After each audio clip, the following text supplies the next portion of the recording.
سلام به دوستای گلم، به مجموعه آیتی مکس خوش اومدید.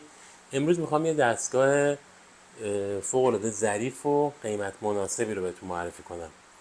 این لپتاپ لنوو آیدیا پد صفحه 180 درجه باز میشه. یه صفحه نمایش فول اچ دی با کیفیت مورد قبول داره. این نمای پشت دستگاه خیلی هم تر و تمیز و واقعا دستگاه سلامتیه.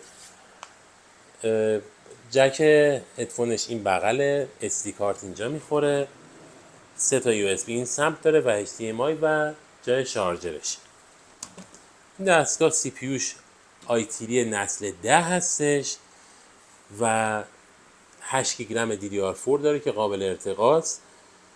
هارد SSD 256 داره روش و یه قیمت فوق‌العاده ارزونی داره. حالا داخل سایت قیمت و مشخصات کامل خورده. میتونید عکسای این دستگاه هم داخل سایت تمام از زوایای مختلف ببینید.